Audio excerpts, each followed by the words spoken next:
Good morning, good evening, good afternoon, good nighttime, good midnight hour.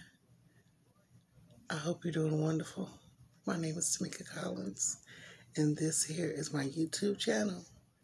And on these episodes, we are reading a Bible from Genesis to Revelation. We are in Judges, the third chapter, y'all. We in Judges. I have not ever got past. I don't think I've ever exited to Exodus. And we are in Judges. I'm so excited. I'm glad. I'm glad about it. I hope you're glad about it. I hope you like coming here, rocking with me, reading with me, cutting up with me. Like, share, subscribe, tell somebody about it, listen, read along, whatever you need to do. Okay? Whatever you like. We recap so we'll know what we're talking about. And so recapping, and we did the intro to Judges, and then we, chapter 1 talked about Judah and Simeon conquering the land. It also talked about the Lord's messenger comes to Bukim. The death of Joshua is retold, and the children of Israel of Israel. But how God turns away from them and turns them over to their enemies, but he rescues them because of his love.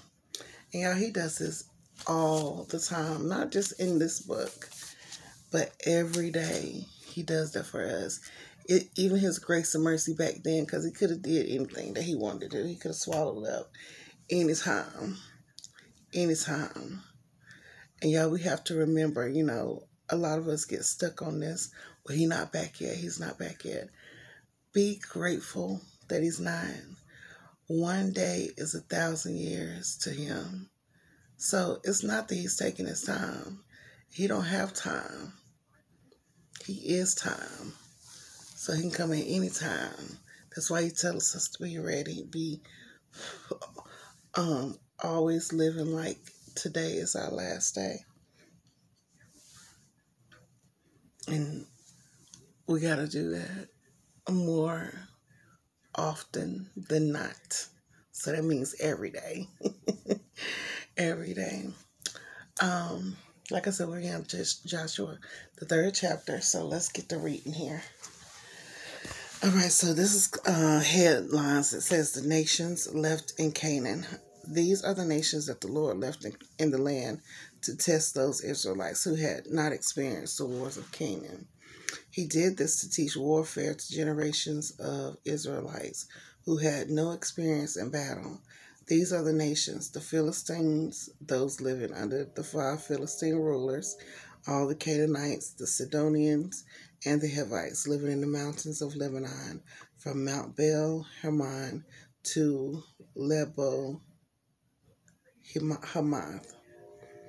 These people were left to test the Israelites to see whether they would obey the commands of the Lord that the Lord had given to their ancestors through Moses. So the people of Israel lived among the Canaanites, Hittites, Amorites, Perizzites, Hivites, and Jebusites, and they intermarried with them. Israelite sons married their daughters, and Israelite daughters were given in marriage to their sons, and the Israelites served their gods.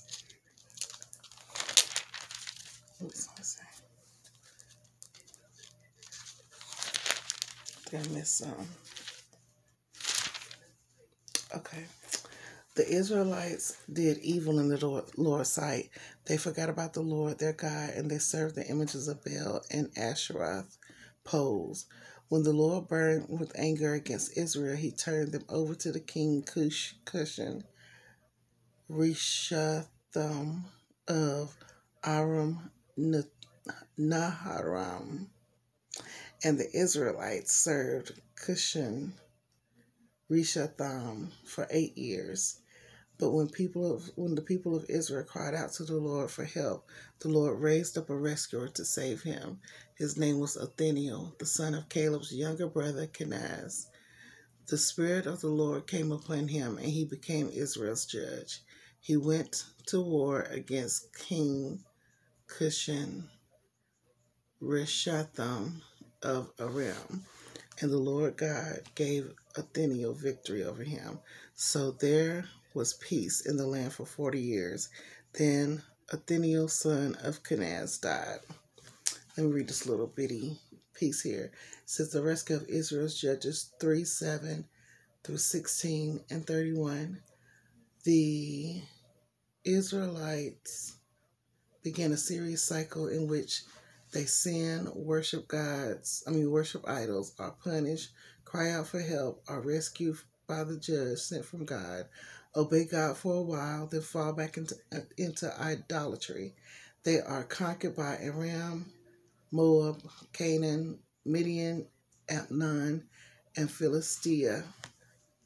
They even faced the threat of civil war. God sent help to the people when they cried out to him, and he will deliver us when we call on him. That was just a little snippet right there. So we back at verse number 12 in chapter 3. It's the second period. Ehud and Shamgar. Ehud becomes Israel's judge, because remember, Othniel just died.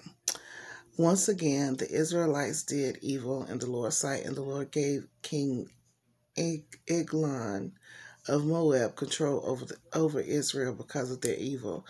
Eglon enlisted the Ammonites and Amalekites as allies, and then he went out and defeated Israel, taking possession of Jericho, the city of palms. And the Israelites served Eglon in Moab for 18 years.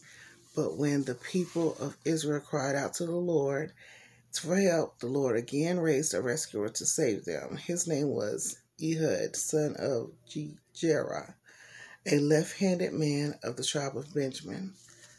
The Israelites sent Ehud to deliver.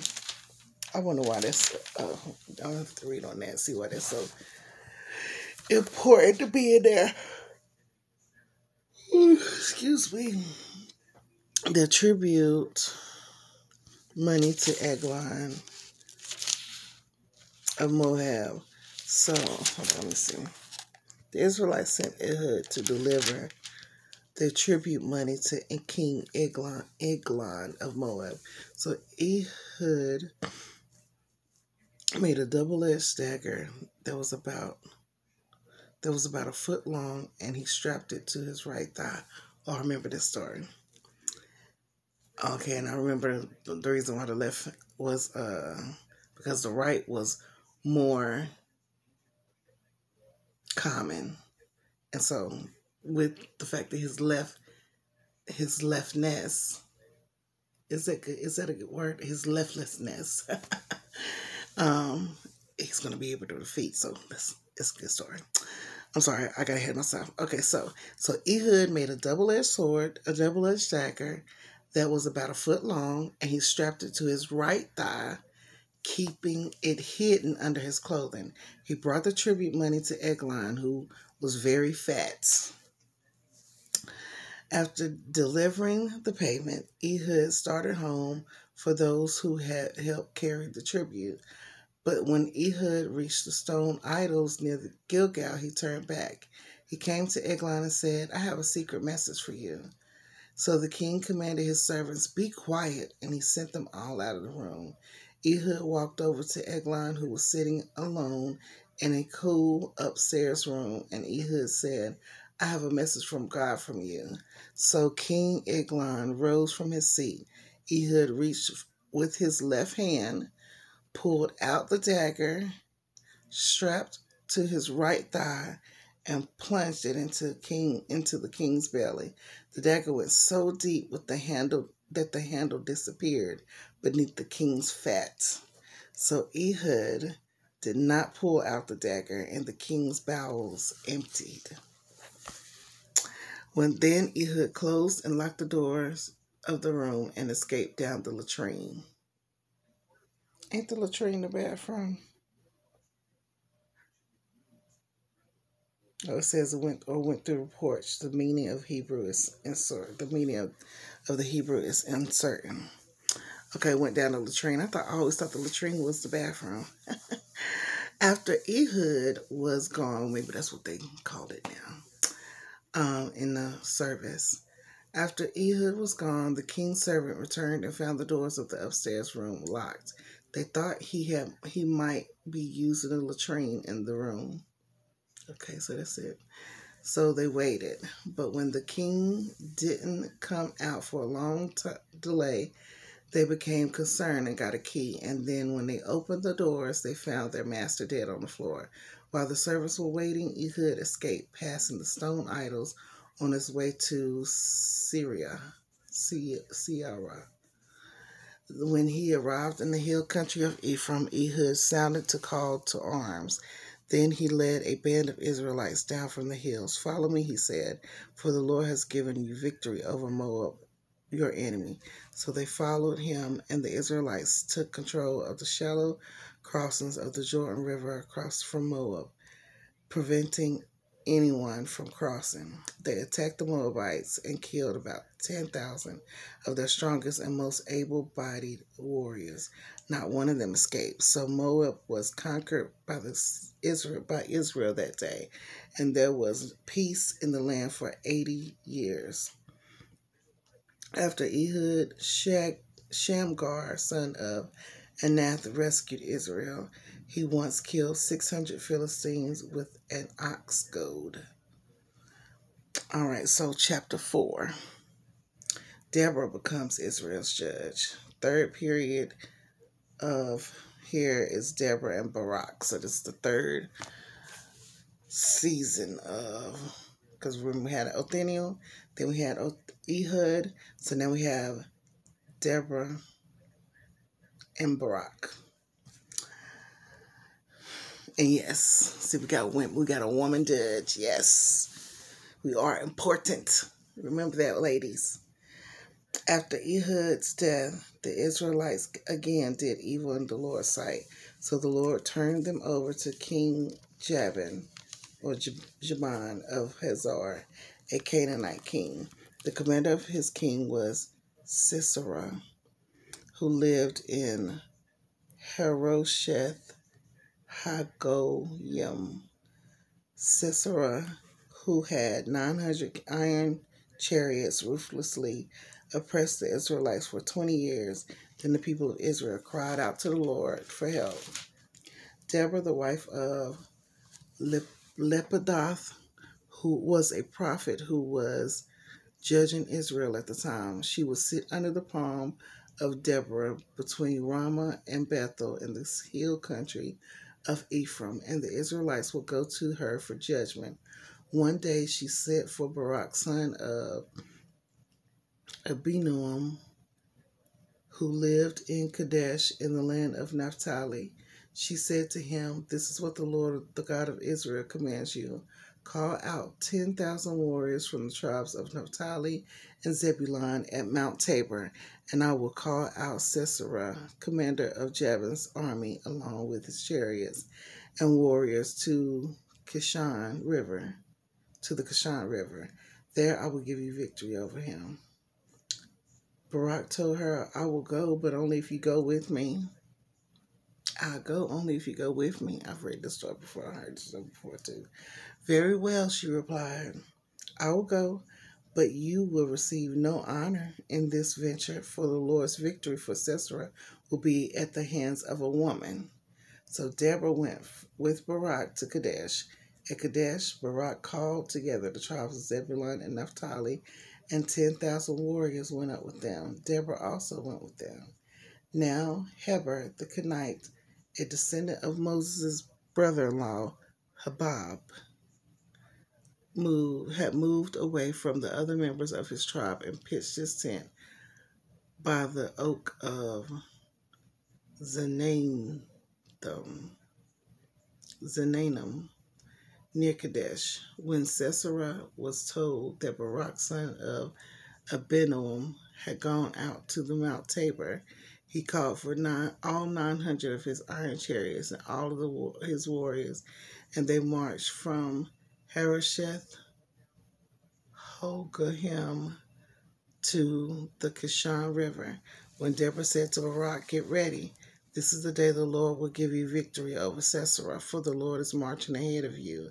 So Barak led his 10,000 warriors down the slopes of Mount Tabor into battle.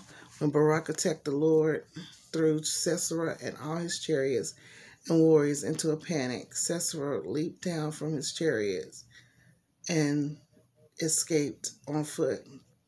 Then Barak chased the chariots and the enemy army all the way to Harosheth Hagoyim, killing all Sisera's warriors. Not a single one was left alive. Meanwhile, Sisera ran to the tent of Jael, the wife of Heber the Kenite, because Heber's family was on friendly terms with King Jabin of Hazar. Jael went out to meet Sisera and said to him, "Come into my tent, sir. Come in. Don't be afraid." So she went into her tent and she covered him with a blanket.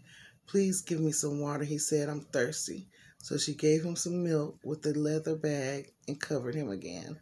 "Stand at the door of the tent," he told her. "If anybody comes and asks you if there is anyone here, say no."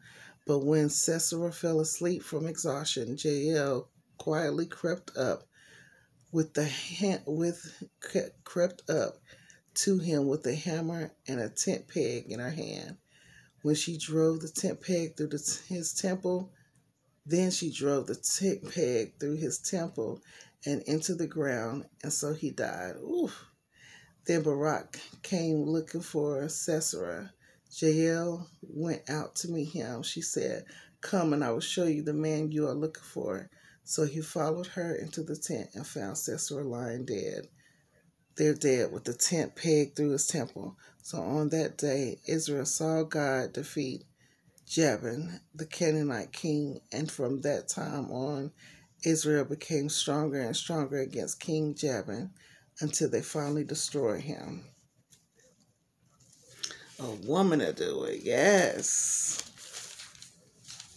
Won't he do it? Let me see. I think we can get through 5. Let's see here. The Song of Deborah, chapter 5. On that day, Deborah and Barak, son of Abinoam, sang the song. Israel's leaders took charge, and the people gladly followed. Praise the Lord.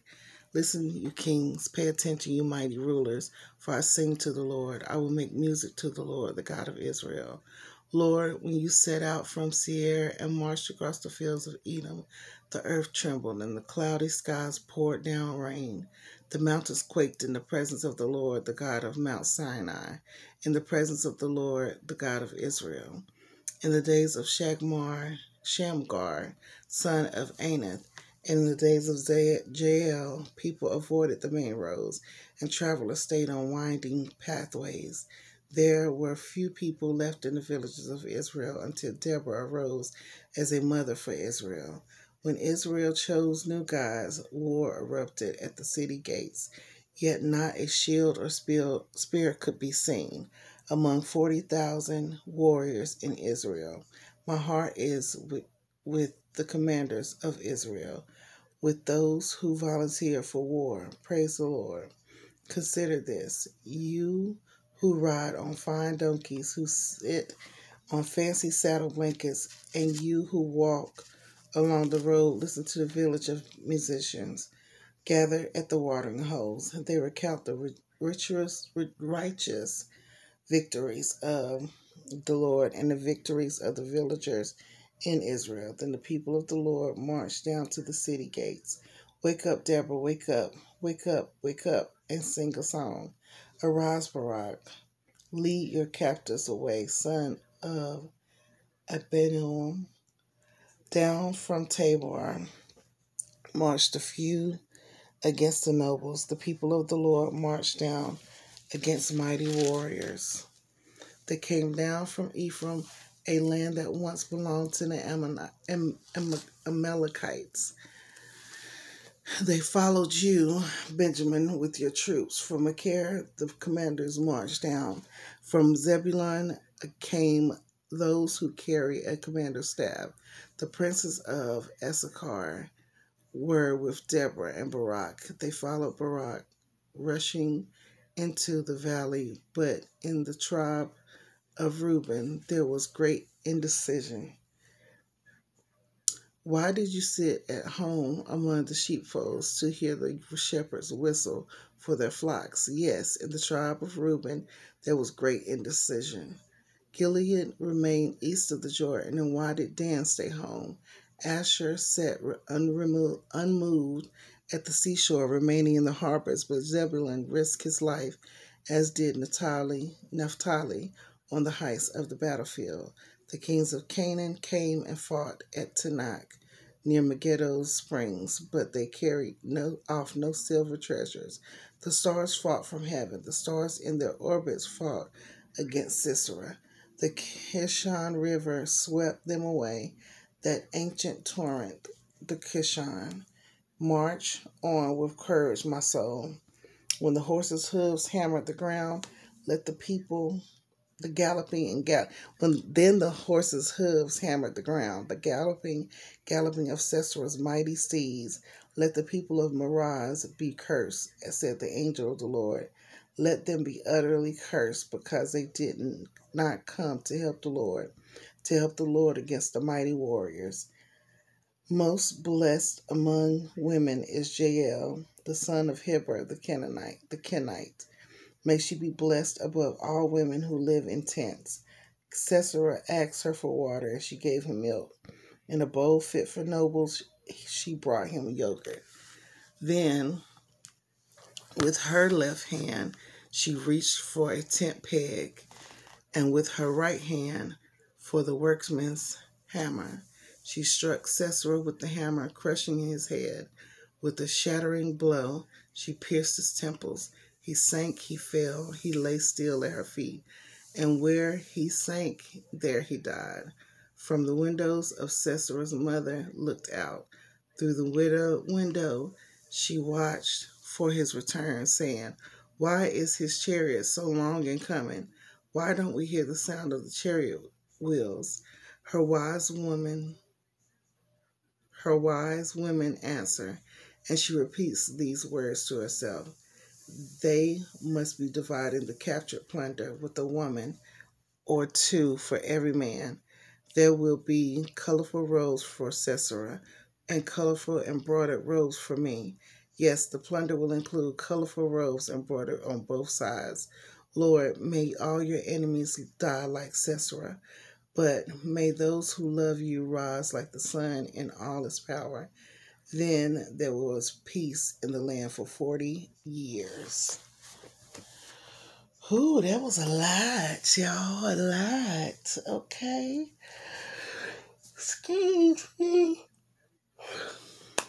Thank you so much for coming and being a part and reading with me.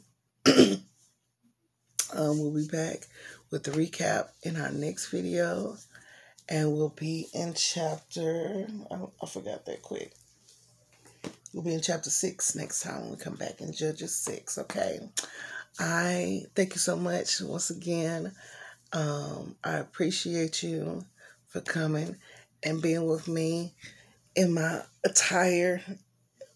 I love these little hats, y'all. They're so cute. And I hope you have a wonderful morning. I hope you have a wonderful afternoon. I hope you have a wonderful evening. I hope you have a wonderful night and a wonderful midnight hour. Whenever, however, wherever you are looking at me, look at you. Okay. All right. Have a good one.